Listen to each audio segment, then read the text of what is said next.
There we go. Okay, so now we're officially underway. Excited to see everyone, excited to kick off with a great crowd. And we have two topics of interest. And I know there's a lot going on that folks want to talk about, so we're going to get right into it. First thing we need to do, because we are a coalition that follows rules and regulations, we do need to approve our minutes from our June annual meeting. And I know Kim had sent those out. So at this point, if anyone would care to make a motion to approve the June minutes, I would entertain that at this time. Sue, okay, second by Amy. Any discussion on the minutes? Hearing none, all in favor? Opposed? Okay, I can't see everyone, but I'm going to assume no one had their hand up and say that the motion carries. All right, thank you all. It's always good to get that out of the way. So if, speaking of minutes and membership, if you could put your, I think we have a pretty good sized crowd, and if we had everyone introduce themselves, we would be here until 10 o'clock just doing that. So we're going to skip that. But if folks wouldn't mind putting their name and agency or affiliation in the chat, that's helpful to our speakers to know who's here. But it's also really helpful for Kim to take attendance, although she's much better at going around the Hollywood squares and seeing everyone who's here tonight. One other item I wanted to mention about membership is that we have invited, and she has graciously accepted our invitation, Kelly Maycomber from Plymouth Youth Development Coalition, to join our steering committee.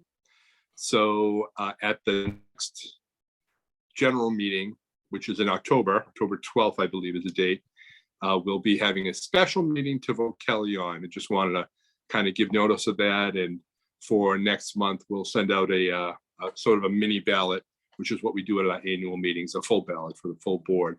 But Kelly, thank you very much. You want to say a little bit about yourself and how excited you are to be joining the board? Sure. I didn't prep an intro speech, but good morning. I am Kelly Maycomber. I work for Plymouth Public Schools. I have worked for them over the past 5 years, coordinating a federal stream of grant funding called Drug-Free Communities.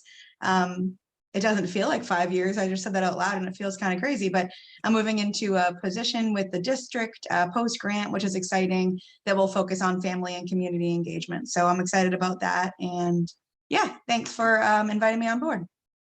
Awesome. Thanks, Kelly. Yeah, we'll take that up at the next general meeting in October. So I'm going to get right into it. We have two major items on the agenda. In earlier days, when we were the beneficiaries of the DON funds from DPH, from the state, we were able to offer grants. We still are offering grants on a much more limited basis. And please keep your eyes peeled for emails from Kim announcing those grant cycles. But we do ask our grantees to come back and tell us what they did with that money. So pretty sure I saw Scott is here. Yeah, okay, so I see Meredith on my Hollywood Squares. So we did a grant to the Carver schools for running path a couple of years ago. I think it was pre-pandemic, if I'm not mistaken. So we're glad to have them come back and tell us a little bit about that project. So I'll turn it over to Scott Neef, the superintendent, and Meredith Erickson, who is the director of curriculum, instruction, and technology at Carver Public Schools. Thank you, Meredith and Scott, for being here. Thank you very much for having us. We're glad to be here to give you a report on where we stand in terms of our walking and running path. Meredith has a new title in the school district. She's now the assistant superintendent of the Carver Public Schools. So, and we just want to obviously thank South Shore Community Partners and Prevention for supporting our efforts. I don't know if we'd be able to, or given permission to share our screen. We have a little presentation. I think you should be able to, but let me just double check. Yeah, allow. Okay, you should be able to now, Scott. I'll try again. Thank you. Good. There we go. There we go.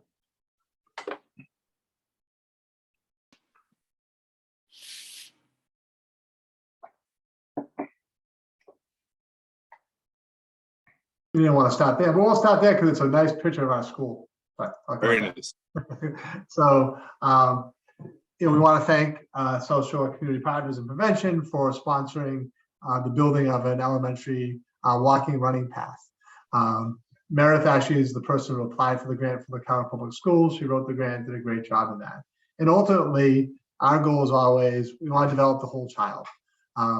And we want to make that link between mental and physical fitness. And one of the great programs we have here at the school is we actually have a walking club. They call it the Coyote Fit Club. And over the past couple of years, last year we had over 100 kids who were every Tuesday and Thursday morning would come to school an hour early. So instead of arriving at 8, they'd arrive between 7 and 7:30, and they would go out with members of the staff and just kind of walk the grounds. We want to have some beautiful fields. So I will say, I have to put it up front, that our process in terms of building the walking running path has been a little bit delayed. And I'm going to talk about some of that and the reasons why that is. Interestingly enough, we actually broke ground today. So today they're out there working on the construction of this walking and running path. So just to give you a little bit of a history, Carver Elementary School used to be 2 buildings on one campus. And we had a a running path that was utilized by physical education, school adjustment counselors, a walking running club that I just talked about a little bit. Teachers use it for science lessons. Sometimes teachers would just go out with kids as a break during the day to walk on parts of the path. And that path at the time was really kind of a dirt path that had been carved out around the grounds at that time. When we built our new building, which opened in 2018, that walking running path was removed. And it was no longer there, no longer for students to be able to access it. So we just started trying to think of ways, really there was a push from the community to bring that path back. So this is our new school, which opened in 2018. That is a real picture. I look at that and say, I almost feel like it's a postcard or something that the architects drew.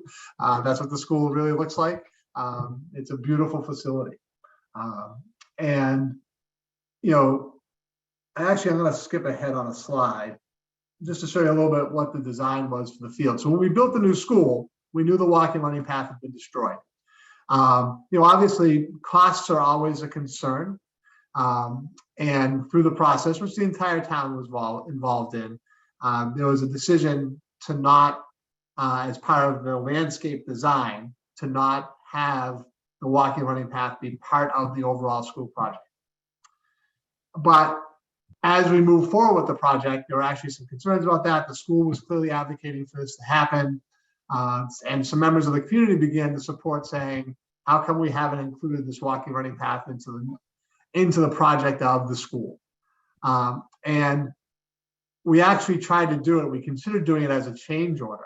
And what you see here is actually the architect's design, our landscape architect at the time, which I believe was Halverston. And they designed a walking running path and that we do as a change order to the building project.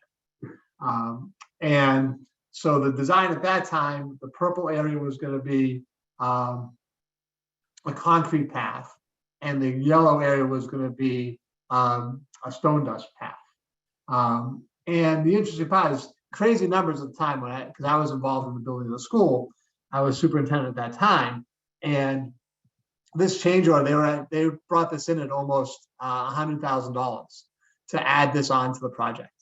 And the decision at the time, we had a group called the Technical Review Committee that reviewed all the change orders, and the decision was, this was not something that the project was interested in doing as a change order, and said, and I made the commitment at that time that we would begin to seek resources to do the project outside of the building project. So once the building was completed, we would begin to research and find ways in which we could bring this walking running path back to the school.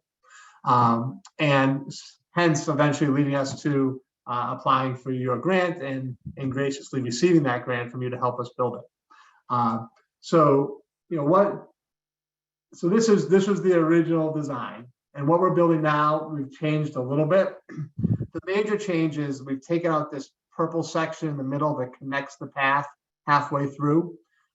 Just because we had some concerns from our local rec committee and that was going to impinge on the fields, specifically soccer, that it might shorten up what soccer is able to do. So the path we're currently constructing does not include the centerpiece. So the path is going to go around the outside of the facility, the outside of the whole field. Obviously, what's our long-term benefits from the path?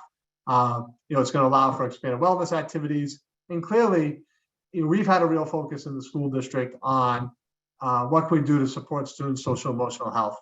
We all know that since the pandemic, student struggles have increased. Not that they weren't there prior to the pandemic, because they certainly were.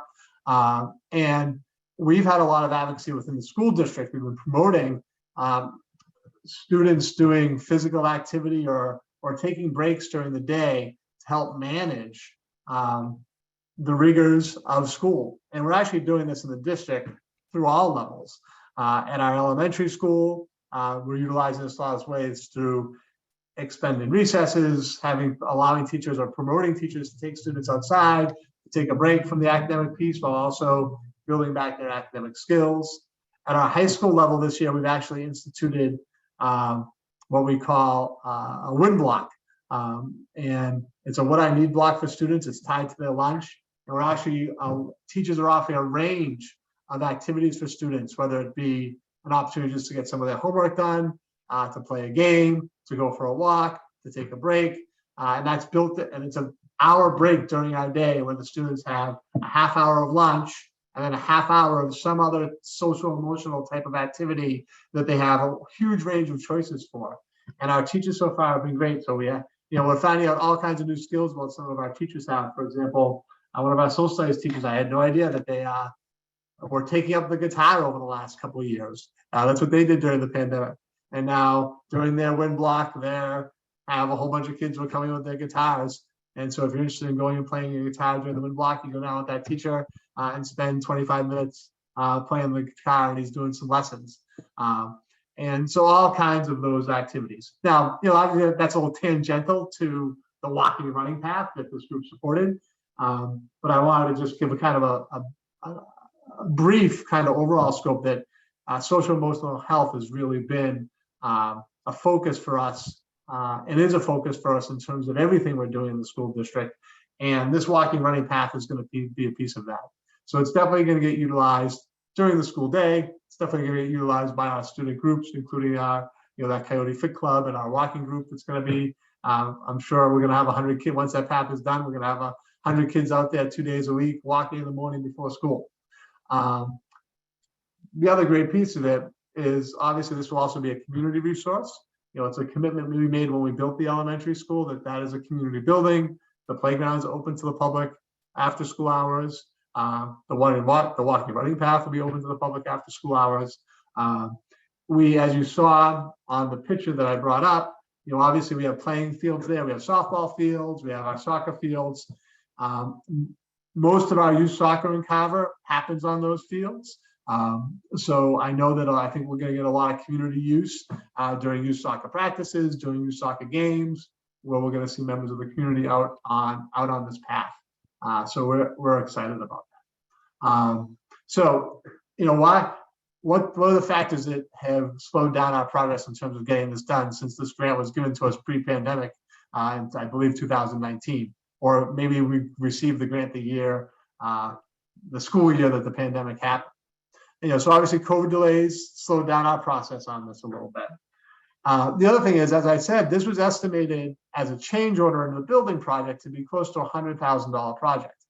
And so we've been really working towards achieving those resources and working with community partners to have this project be completed. We've been working with the Carver Educational Foundation. We've been working with local businesses. And one of the great things is that one of the local businesses actually agreed to donate all the materials for the project. And part of our delay, obviously you don't want to I don't want to give a negative impression of a business that's giving us this great donation.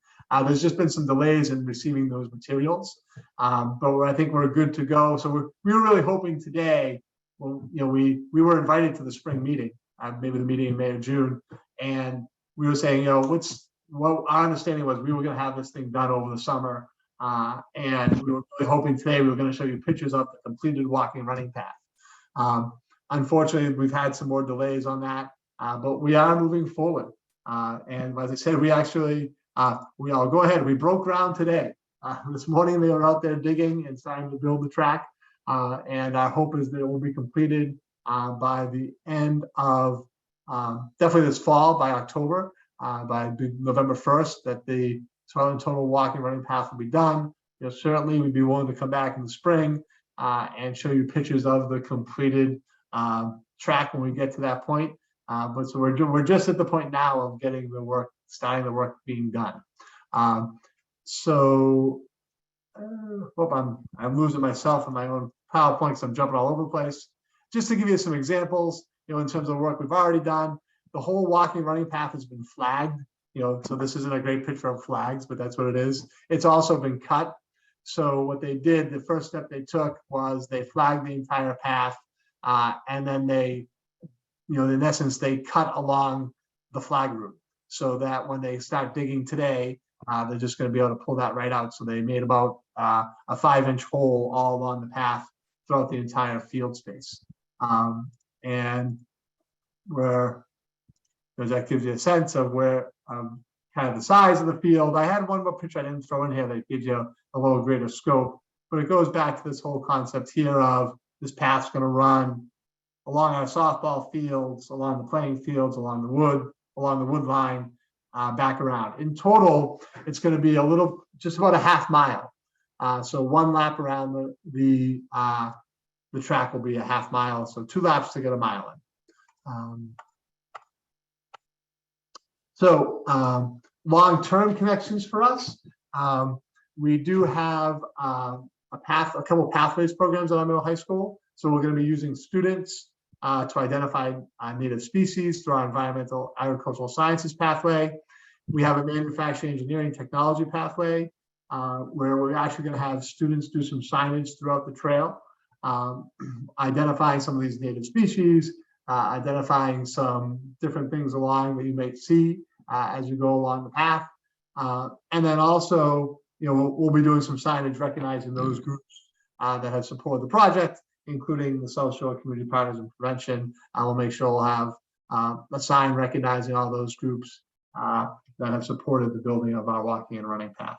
And obviously, again, making that connection to student health and wellness.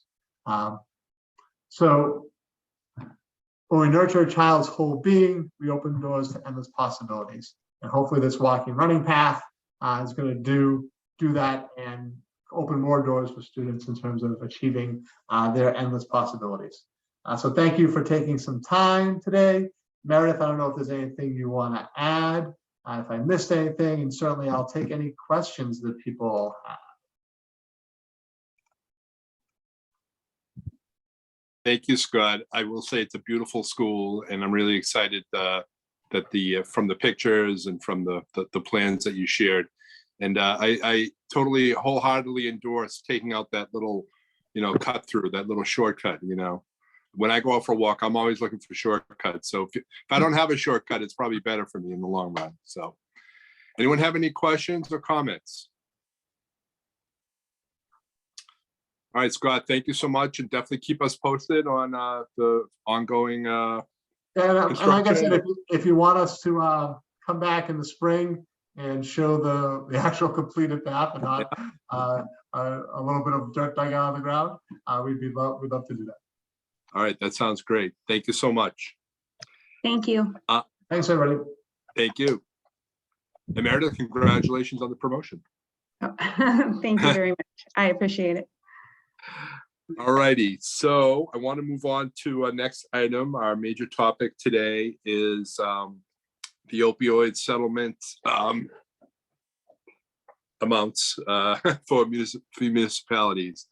I was lucky enough to see a presentation back in the spring from the Attorney General's office about the opioid settlement and the abatement funds that are coming to the states and to the state and to municipalities. And there's a lot of a lot of decisions that municipalities have to make about how to spend these funds.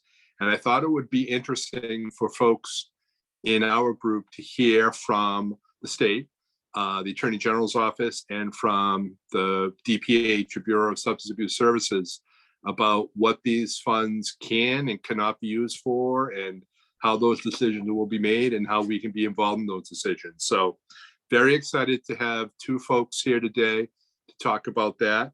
We have Catherine Madden, and if I get anyone's title or position wrong, please feel free to correct me.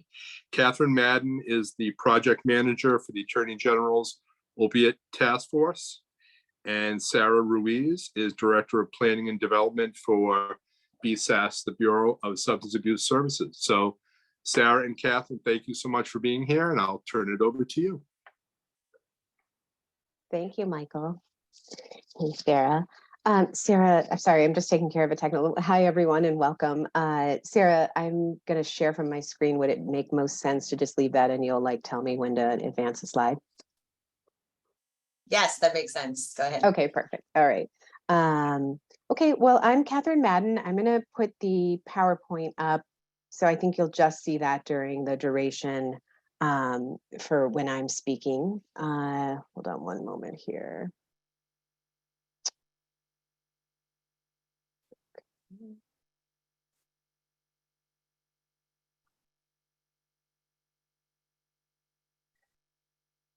Are you getting the first page, the title slide? No, don't see anything. I'm just double checking. It still is on, I do still have the settings on allowing people to share. So that should be able to, Let's see. There we go. How about now? You got it? Yep, there we go. Perfect. Okay, let me see if I can get, okay, great. All right, let me do one other thing here though.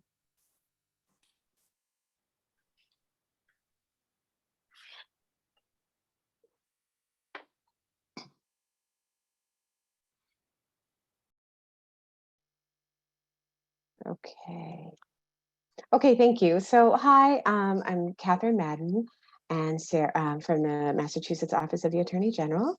And of course, Sarah is doing this, we're doing this jointly today. So thank you so much for taking the time.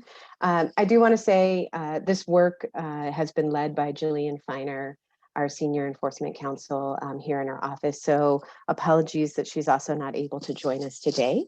But looking forward, taking you through this information, I think that we'll just jump right in. And Sarah, if you're cool with it, maybe it makes sense to take questions at the end, just so we can get through the information and then tackle any questions then. So just to give you an overview of what we want to cover here, we want to look at we'll do a short summary of the AG's investigations that are opioid related, the statewide opioid settlements that we've reached so far, and including the payment timing and mechanics for that. How funds are flowing to the Opioid Recovery and Remediation Fund, which DPH will cover for us. How the funds that are going to come to the municipal abatement funds, and DPH will also cover abatement strategies, reporting, and support for that work. So jumping right in here, I thought it made sense to just pull together here just a quick summary of AG Healy's investigations that we've done that are opioid related. And so we've sort of looked at three core areas that you should know. We've looked at the opioid manufacturers and the unfair and deceptive sales tactics that they use to aggressively promote prescription opioids. And that's included things like the in-person sales calls that they made to Massachusetts prescribers, which resulted in a flood of inappropriate prescriptions, opioid distributors. So I'm thinking like McKesson, Cardinal Health, Amerisource, Bergen. Many of them failed to implement adequate monitoring systems for suspicious opioid orders, or ignored red flags in their systems and still shipped thousands of orders that were suspicious to pharmacies across the state. And the other core piece of our investigations and key findings is the work of pharmacies across the state. So the prescription opioids that they dispensed without sufficient a review of their protocols and safety protocols for opioid prescriptions and in violation of their licensing responsibility for dispensing. And of course, as we all know, obviously, all of us look and not only deal with the data every day, but engage with families and the impact it's had. But I think one key finding from the investigative work of the attorneys has been the number of residents in Massachusetts who have died of opioid-related overdoses from it had a prescription in their history, which is 18,000. Well, we lost a total of over 18,000 residents, but 68% of those had filled a prescription for a Schedule II opioid written by a Massachusetts prescriber. So we know that link has been there, but sharing that information with you and what we found in our research. Oops. Okay, so I knew this was going to happen. Sorry. Okay, well, there's a quick preview of all the slides. All right, so statewide opioid settlements. Not all the settlements the AG's office reaches are statewide settlements. So we do, so what do we mean when we say a statewide opioid settlement? We really mean that the Attorney General settlement with the opioid industry participants like distributors, McKesson, Cardinal, AmerisourceBergen, and Johnson & Johnson,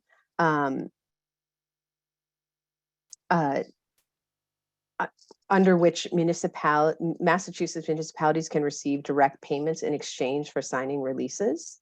So far, we have finalized statewide opioid settlements with 3 of the nation's largest distributors. And the way these settlements are structured, the more cities and towns that sign on, the more money the state as a whole can recover. So that threshold, once we reach certain thresholds for the number of participating municipalities, then the amount that raises the amount that the state will receive in total. And because we've had really robust participation, we really, right now we're targeting and anticipating a maximum abatement funds that will receive the maximum amount available to our state through these settlements. And that would be more than $525 million over a period of years. And just so you know, 341 out of our 351 municipalities have signed on to participate. So really high participation, which has led to the maximum amount that the state can receive. Okay, I honestly have a problem. Okay, next slide. So the state subdivision agreement. I think the question here is, how will this $525 million over a period of years, how will those funds come into Massachusetts and be allocated and utilized? So the state subdivision agreement is signed by our cities and towns and entered by the Massachusetts Superior Court, and that settlement specifies how the funds from statewide opioid settlements can be used and how they will be allocated within our state. So it requires the state and its communities to direct 100% of the settlement recoveries to prevention, harm reduction, treatment and recovery services and work. So it has to be in those categories. It can't go, I know we've referenced in the past what happened with tobacco and some of those settlements. These funds do not revert to the general fund for Massachusetts. They can't be used for filling potholes or other services within a municipality or at the state level. So of those funds that come to the state for those purposes, 60% of those recoveries will go to the Opioid Recovery and Remediation Fund, which Sarah is going to share more about in a little bit, or the ORRF, or ORF as we call it. And 40% of those funds will go directly to participating municipalities. So the agreements, the settlement that we've reached and the agreement that's part of it sets out in detail the types of abatement strategies that are covered and encourages municipalities to collaborate on their efforts as well as so it can maximize the impact in their regions. So that number can vary significantly. Of the 40% that's going to municipalities, there's a formula that was used. One component of it clearly is the population and other impacts, health impacts for that local municipality. So obviously the city of Boston and the city of Springfield and say Worcester are going to get much larger recoveries than some of our smaller towns. So people do have the option to pool together with each other and utilize their funds, particularly for people that are receiving smaller checks.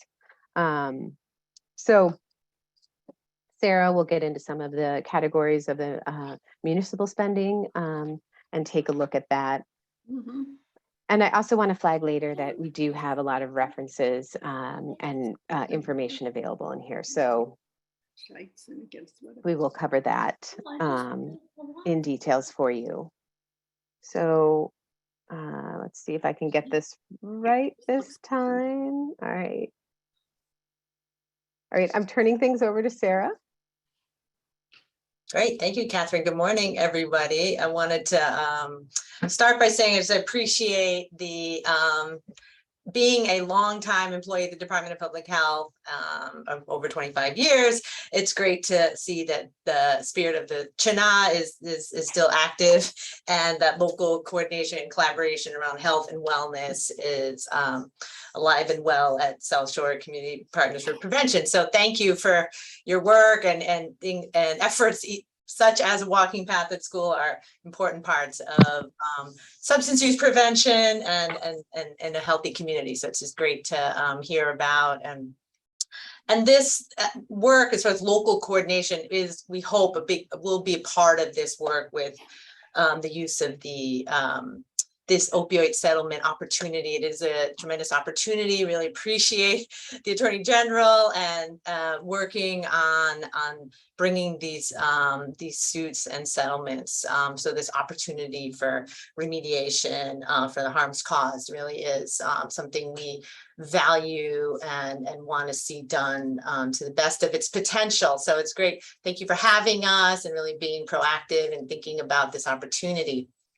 So as Catherine said, the larger pot of 500 million, which is going to be dispersed over 18 years. So this is a long-term opportunity. It is split between the 60-40. So I try to sort of keep it clear. We're talking about the 60% pot, which is the statewide pot, and the 40% pot, which is what went directly to participating municipalities. So this slide about the opioid Recovery Remediation Council is in reference to the 60% pot. So this pot is for statewide distribution. So statewide efforts in terms of prevention, harm reduction, recovery, and treatment, because really, you know, though large efforts in those domains are handled at the state level. So this council was established to advise the Secretary of Health and Human Services on the priorities and expenditures of this larger statewide fund.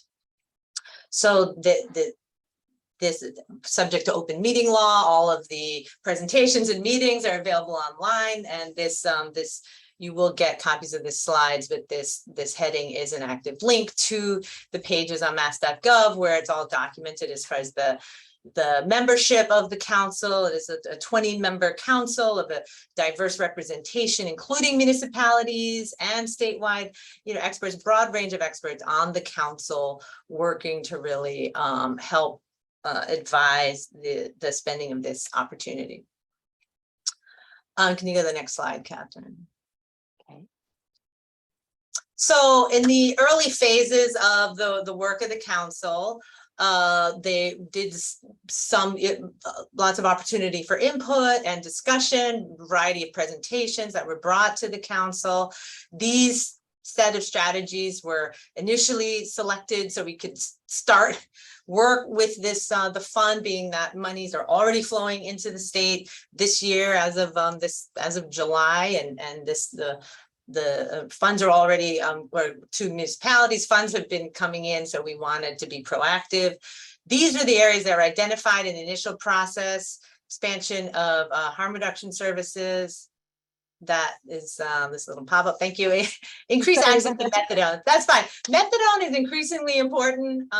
It's always been an important treatment pathway, but with the strength of fentanyl, it's critical that we have broad access to methadone, so increasing access to methadone through different venues, including mobile vans, expansion of supportive housing. Clearly, homelessness, housing is a huge issue we're confronting in the state, and increasing low threshold housing, access to housing for people who are using substances, to support their wellness and help people get off the street and get the housing that they need. And community outreach engagement is the other domain where we're looking at studying kind of a multidisciplinary outreach engagement team, which is similar to the PACT model, which is common within mental health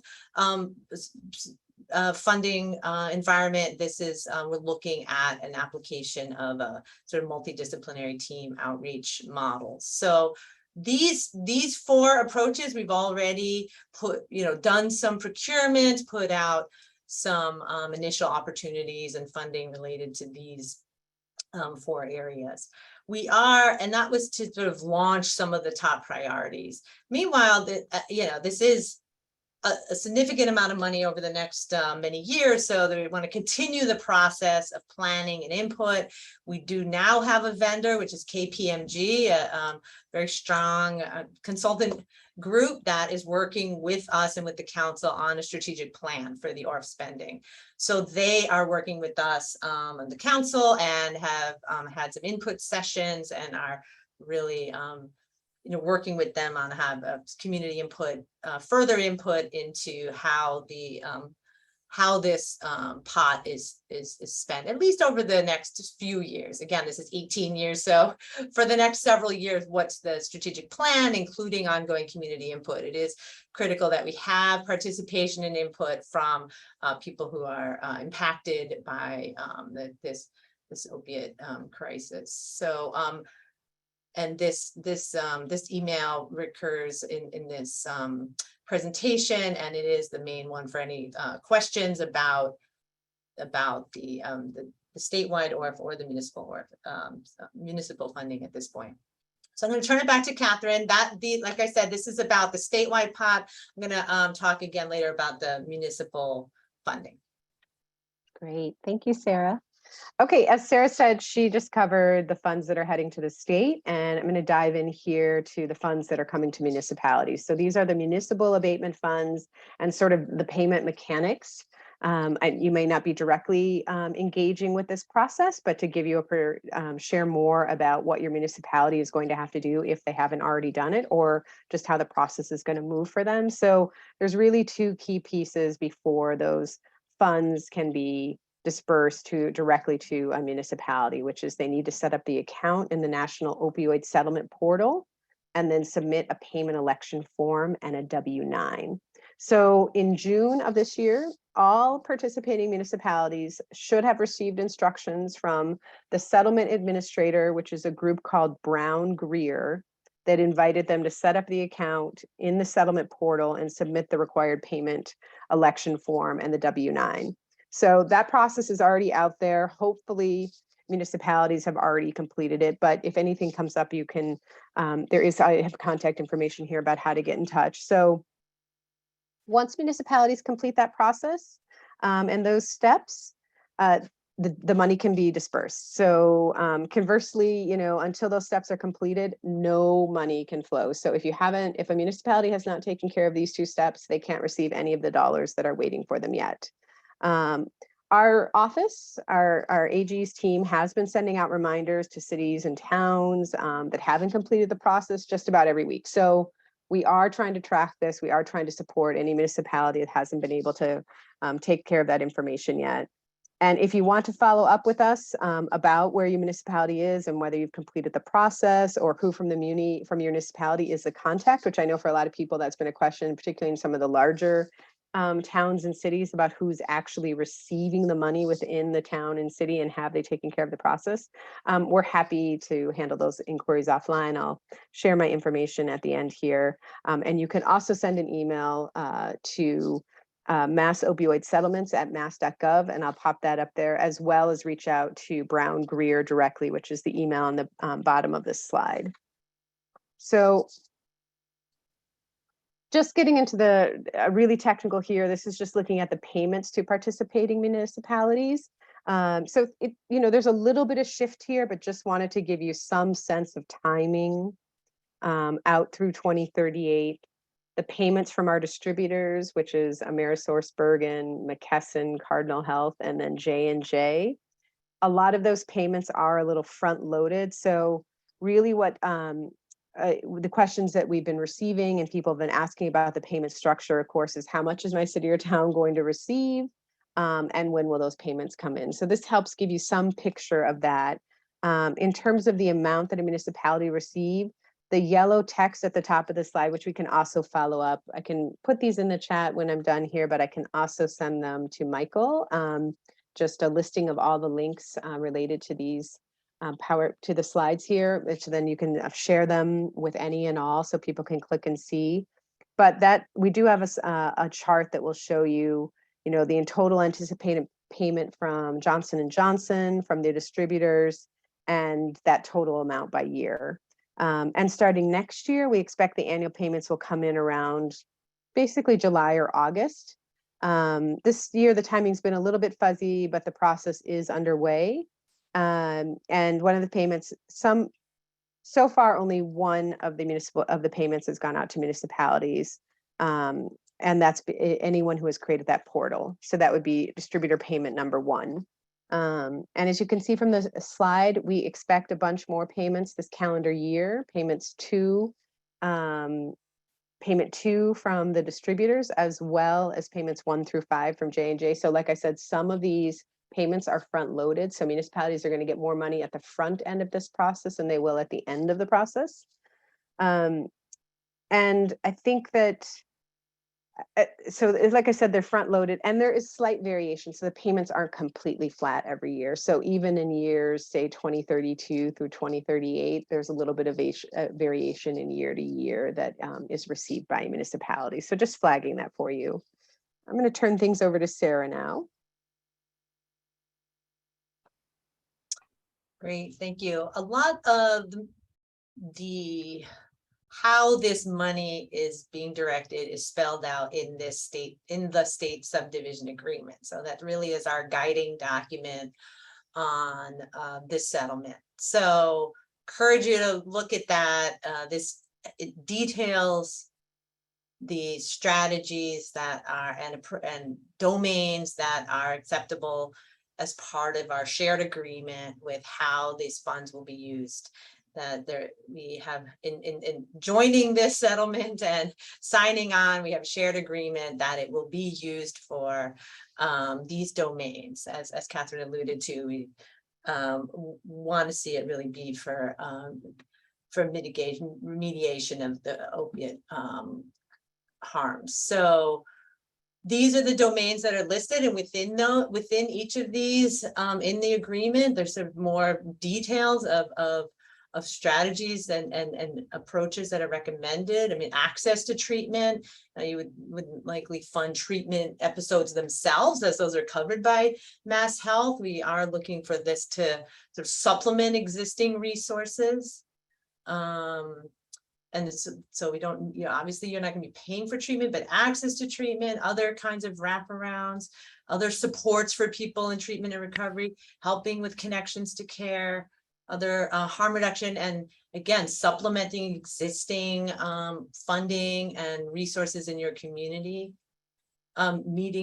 Similar with meeting the needs of justice involved individuals, supporting pregnant parenting individuals and their families and their children, and prevention. So these domains are spelled out in the subdivision agreement with subcategories as being sort of the overarching areas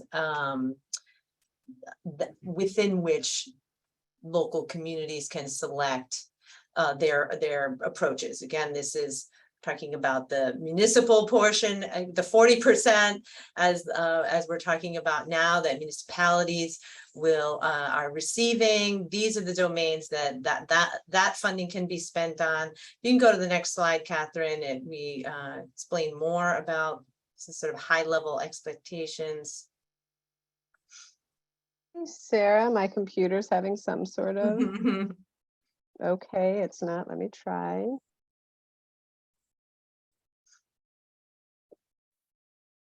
Oops, okay. Touch frozen, sorry about that. Okay, and wanted to point out that as I was saying, that the subdivision agreement really is a shared commitment. And I know this is a lot of words, so just focusing on the bolded parts, which are the key points, that how this funding is used in the Commonwealth. We want to see that it reflects input from the communities and people with lived experience and experts. So we ask municipalities to have a process for input, that this funding addresses disparities in existing services. So really being mindful about what are the disparities in your communities that can be addressed with this funding, that it address co-occurring mental health, substance use disorders, other behavioral health needs that co-occur with opioid use disorder. And as I mentioned, that it leverages programs and services already reimbursed. We have a robust system of care that's funded both by Mass Health and BSAS and private insurers. And so this can help with filling some of those gaps and making those connections. And we encourage innovation, like I'm saying, filling gaps and ways that that this funding can be used to support the existing system. So we're going to be looking at trying to support municipalities in this planning and in this approach. You can go to the next slide. If you can. There we go. There you are. Sorry We about wanted that. to make you aware that there are a number of existing harm reduction resources that, many, I hear an echo. Somebody unmuted. Thank you. We know that this type of purchase is something that a municipality may sort of think is first come to mind is certainly naloxone, and Narcan being one that will come to mind as something to purchase. Want you to be aware that we have access to fully subsidized naloxone through DPH. This is funded from Bureau of Substance Addiction Services currently. That both for municipalities, first responders in the first bullet, and through organizations that work with people who are likely to witness or experience an overdose, we will provide fully subsidized naloxone. So really those two domains are covered. We're going to help you with the process in terms of the requirements for mass controlled substance registration, all of the steps. We will work with you, and because we have quite a bit of federal funding coming into the state for the opiate crisis, because of COVID, because of lots of supplemental funding coming in, we're directing it towards this fully subsidized naloxone. So that is available, that municipalities do not need to sort of devote these funds to those, to naloxone. We are also making available for free in bulk, or able to be ordered, fentanyl test strips, and that will be distributed with an instructional card. And so those can be ordered from our Health Promotion Clearinghouse. I assume you're all familiar with the Health Promotion Clearinghouse, and there's lots of other materials there as well, including about naloxone and Narcan. We also wanted to highlight that there are statewide contracts that are the State Operational Services Division, or OSD, does state procurements for the state, so that maximizes the purchasing power of the state, that they negotiate a contract, engage in a statewide contract for a range of services, and that municipalities can tap into those engagements, those procurements. So you don't have to do a separate procurement, right? You can tap into the state's procurement and the power of the state's negotiation for some of these, for this long list of items that are there. So there's some that are specifically relevant, such as products for emergency response, bag valve masks, different materials that are used in overdose emergencies for EMS, for example, or hazardous waste disposal, such as syringe disposal, or medication disposal. So we encourage municipalities to take advantage of these statewide contracts that are appropriate for the these opioid settlement dollars without the need for procurement and taking the time for that. The next slide.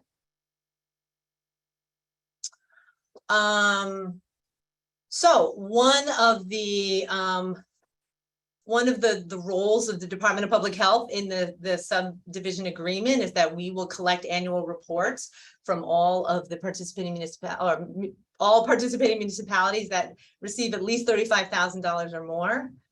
And we are encouraging pooling of resources. And if resources are pooled and get to that threshold of 35,000, we're going to ask you to submit a report. And in fact, now we're really developing a reporting platform in which everybody really can participate, whatever your threshold is. So you have the opportunity to submit to us how you're using the funds, so that we can make it public, so the members of your community can click in and see how the funding is being used in their community.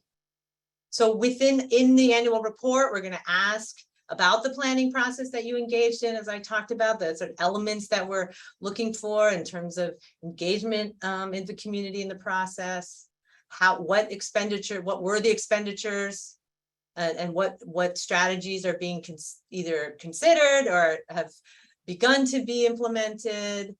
And again, like these agreements that I referenced, that they are addressing disparities, that they leverage existing programs, not duplicate, and that we also will be asking about successes and lessons learned.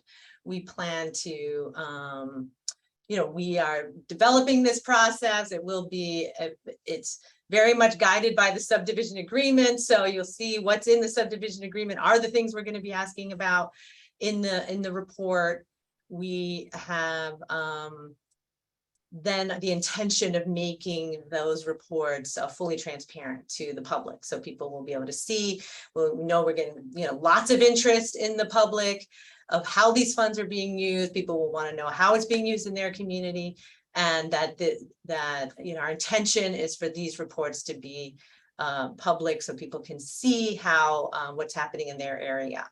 And then this will build over time in terms of we realize that this fiscal year 23 will be the first year of reports. So starting next summer, we'll be collecting reports at the close of fiscal 23, and realize that it's the first year, and so it's sort of the initial reporting period, and then we'll continue to build from there. And so look out. We encourage you to work with your municipalities on being prepared to respond to the report and reporting when the time comes. Sarah, quick question. Yep. The $35,000 minimum, is that just for the fiscal year? Is that Yes, total? That's for the per fiscal year. And technically, I mean, as Catherine said, the disbursements will fluctuate. Yeah. There's some front loading, and then the payment schedule does go up and down. So a municipality or group might qualify in one year and not another. Just part of why we're thinking about really making the reporting platform, that we're looking to establish an online reporting platform that really everybody will be invited to report at any time. So we don't want people falling in and out of, but to have the opportunity to report. But yes, it's per year, not cumulative. Okay, thank you. Mm-hmm. Okay, next slide. Oh my gosh, why does this keep? Oh, right there. Okay. There we go. So we also are working to provide technical assistance and support on the planning and spending of these funds. We've established a web page on mass.gov, guidance for municipalities, that pulls together current lots of existing resources and toolkits and planning resources.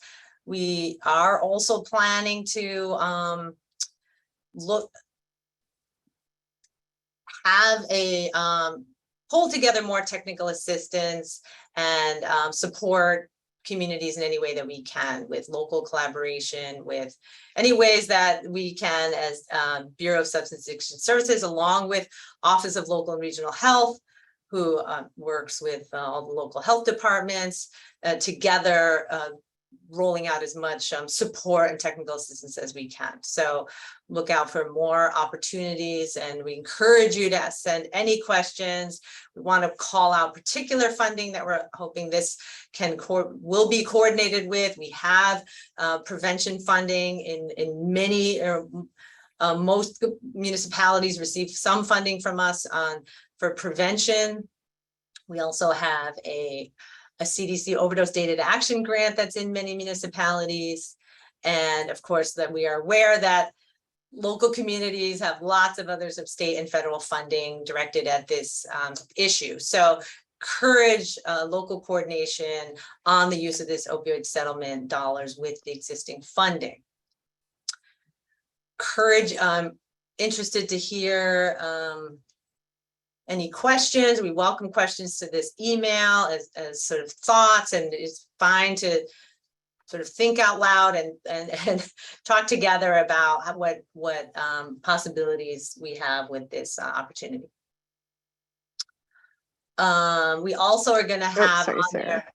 there. No, this is good. Yeah, next slide is fine, actually, because Yeah. the next slide includes some of the local financial question links. I saw that the question came about if there's like a time frame on the funding. This funding is subject to a local sort of typical local municipal funding law. We will and with the monitor sort of if there's some allowances for it to be pooled or handled outside of standard municipal fiscal rules. So I'm not an expert on that, but the DOR, Department of Revenue, and the Office of the Inspector General have already put out frequently asked questions for municipalities about the opioid settlement dollars. I encourage you to look at those frequently asked questions and engage with them on those questions about how to handle the funding at the municipality in order to maximize the use of it. So that is our last slide. Yeah, okay, let me see if I can. If it will let me stop doing this. Okay. Awesome. Michael. Catherine and Sarah, yeah, thank you so much. We do have a copy of the slides that Kim will be sending out after the meeting. I know that's always the first question people ask. So I want to share that. I know there were a few questions in the chat. There was one about, is there a time by which the funds have to be spent?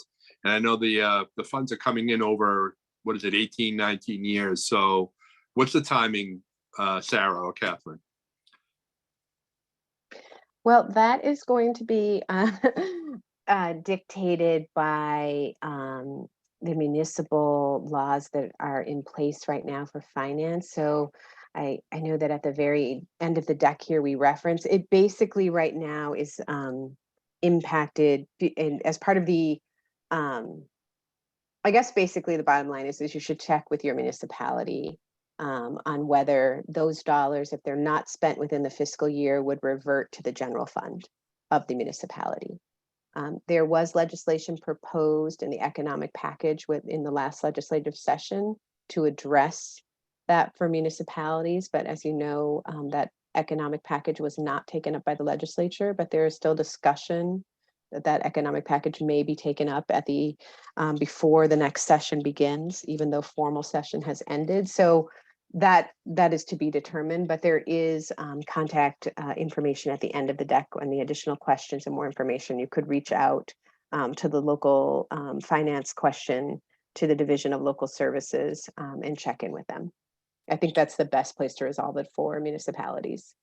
Great, thank you. And there was a question in the chat from a federally funded group, maybe a DFC recipient. And despite several attempts, and request, they have not been able to become part of the conversation, I guess, with their municipalities. And I think a lot of, well, I don't want to speak for everyone, but I suspect that a lot of folks are finding the same issue where they are, groups that are long established or have been working on the opioid issue and are finding that the powers that be within their town may or may not be soliciting or accepting sort of their intervention or their efforts to be part of the conversation. So I don't know if you have any thoughts or recommendations on what a group like that could do. Sure, I think, and Sarah, you'll probably have thoughts here too, but I absolutely encourage people to take an approach of reaching, I mean, obviously it varies, but whether it's a mayor or a town manager, to get in touch with them and identify who's actually receiving the funds. So it will vary municipality by municipality. Some of it may come to the Board of Health, some of it may be held by the town manager. And then to inquire and ask them, what is their process for how they're going to use those funds? Are they going to solicit input from the community? Are they going to bring a group together? Are they engaging individuals with lived experience, talking to their local coalitions and communities? So, I think that you could start with the phone calls. You could write a letter to your local paper, to the editor, calling on the participation of the entire community. I think there are lots of ways, but I would definitely identify where the funds are going. And I think there's sort of power in numbers by bringing your coalition together with others and engaging who has those dollars. I don't know, Sarah, you probably have some thoughts here too on how communities can increase their involvement and engagement. I don't have others than those that you've already suggested. I can say that from our perspective, we will be encouraging that, as I've said, that it's important that there is a process for participation. I suspect many municipalities are still at the early stages of this. So, the funding just came in this summer. They're probably figuring it out. And they do need to decide if they're going to pool, that the municipalities then need to sort of have that mechanism of pooling the dollars. And so and we are going to be putting out messages encouraging as much local participation as possible. So hope that they will become more and more aware of that and open to that. Yeah, I will say I'm not sure if Scott's still on, but I do a lot with Carver Cares, which is a group that Scott is very involved with as the superintendent of Carver Schools. And we very luckily just got awarded a drug-free communities grant from CDC. So I think our plan or our objective is to kind of approach the town with the lead that, this is what we said we would do in our strategic plan for drug-free communities. And these are the 7 categories that the state has set out for how we can spend the abatement funds. So let's see where there's commonality and overlap. And if we're spending money on a certain project, maybe it can be supplemented with the abatement fund. So we shall see. I think there will be differences between how municipalities approach this. And there are some municipalities that already have an infrastructure and already have groups working on the issue, and some that maybe don't have that in place. So it'll be interesting to see how that rolls out, to be sure.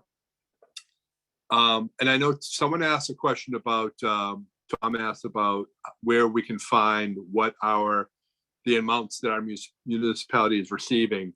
And I don't know if that link was in the PowerPoint, but I know it's available on the frequently asked questions for the opioid settlement website. So we will make sure we get that up. No, go ahead, Yeah. Catherine. Oh, no, sorry, Michael. It is in there. And if you'd like, I can follow up with an email after this presentation, and I can just have all the links sort of in there. So if it's easier for you to also just be able to push those links out and post them in places too. Just because I know the PDF is going to be flat. So people won't be able to click on them. So I can pull out all the links in this, put the headers in, and just make it really easy. And you can post and forward and send anywhere and any place across the Commonwealth.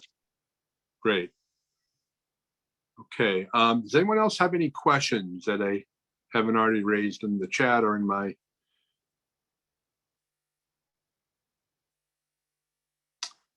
I don't see any. You know, I'm really excited about this and, you know, working with a few communities as I do. Yeah, Anne-Marie mentions a good point about coordinating regionally. It'll be, I think it's great that collaboration is encouraged, but again, I think each town is going to take its own approach. And you know, it's hard to fault municipal officials and say, hey, we have this money to do something in our town X. You know, maybe let's focus on that instead of looking at the collaborative approach around us. So that's going to be a challenge too, I think. Yeah.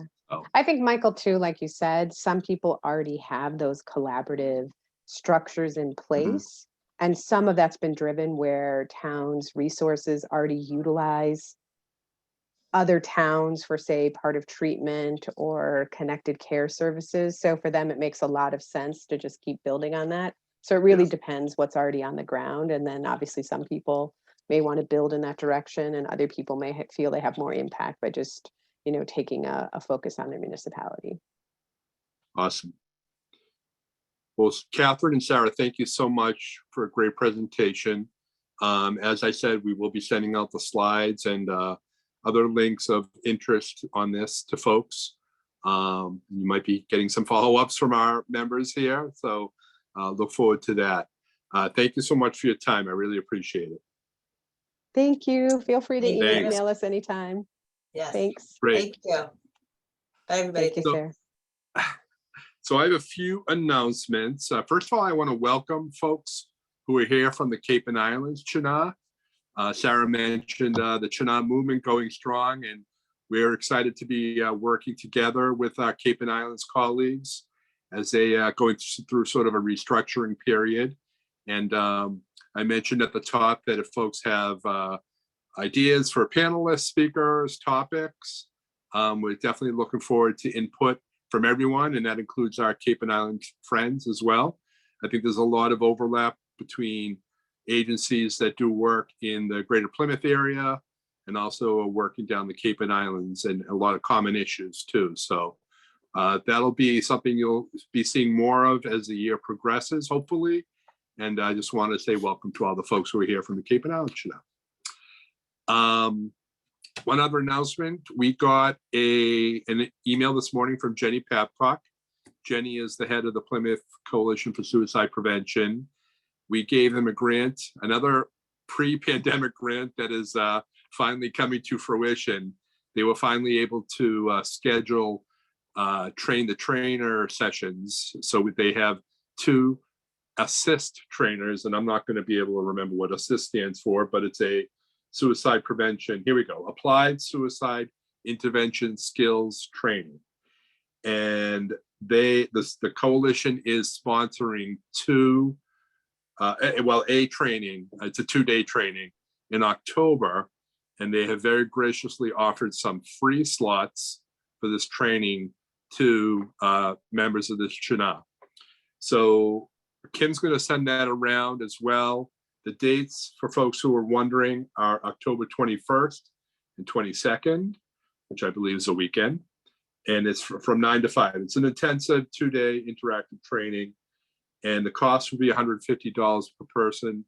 But again, there are some slots available for no charge. If you're interested, when you get this email from Kim, respond to her or to me, and we will let Jenny know and try to fill up those slots. So the only other thing, I don't know, Tom, you still on? If you want to talk about the health fair, I don't know if Tom was still able to stay on or. Sure, Yep. Mike. Go ahead, Tom. Yep. So we have an extraordinary number of people coming, providers coming to the health fair on Saturday, the 24th. And I put out information flyers. If your constituents and your people who use your services are not aware of the event, just let me know and I can send you the flyer that you can let them know about. It's going to be a fun morning, 10 to 1 on the front lawn of the library. We hope to have beautiful weather. Mike's already made sure of that. And yeah, we're gonna have music, we'll have some snacks, and yeah, it's really exciting. And we also, should I share about the sponsorship, Mike, or? Sure. Okay, we were very happily surprised last week when we found out that the BID Plymouth Community Benefits is offered, and we've accepted their sponsorship, which will allow for a lot of wonderful things to happen, including a shuttle van running from Algonquin Heights to the library back and forth throughout the morning. So 10 to 1 on the library front lawn. See you there. Yeah, we're looking forward to that. It was a great event last year. And as Tom said, we have guaranteed good weather again. Not too windy, so the flyers and the brochures and the inflatable lungs don't fly around the lawn. We don't need that. So yeah, that's September 24th. Also the day of the Walk to End Alzheimer's down at Nelson Park. So I'll be running back and forth. Well, I won't be running. I'll be driving back and forth between the walk and the library. Does anyone else have any announcements? Teresa? I just wanted to, can you hear me? Yep. We have our Beyond NAS conference that we are in the midst of scheduling, which will be, if you want to save the date, March 10th at Hotel 1620. So I'll update when we have more info on that. Great. Thanks, Teresa. Thanks, Mike. Any other announcements? Good stuff going on. Emery Galvin Power Prevention Conference is in Situate on Sunday, 11/3, Sunday the 3rd. Emery, if you have a flyer or anything you want to send to us, we can share that with folks in our distribution list. If anyone has any announcements, programs coming up, please do feel free to send it to Kim or to I, and we can make sure it gets out to folks. So I think that's all I have. Kim, am I missing anything? Just the usual plug to follow us on social media. We're trying to build the SSCPP presence on LinkedIn as well. So maybe you're not on Facebook. If you are, we'd love to have you follow us on there too. But if you are on LinkedIn and you want to give us a follow or share, we'd love to be able to connect on that way too.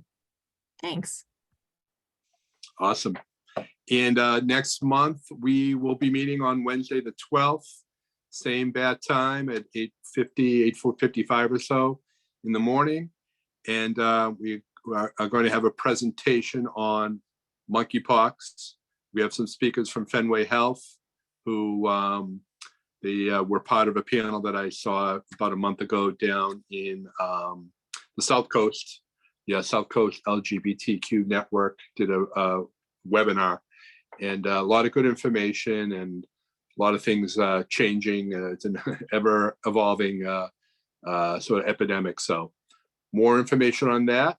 And if there are no other announcements, I want to thank you all for being here and hope everyone has a chance to go out and enjoy some part of this beautiful day. So thank you all. Thank you. Have a great day. Hi, Mike. Bye-bye. Hey, Jack, how are you? Fine and dandy. Good to see you.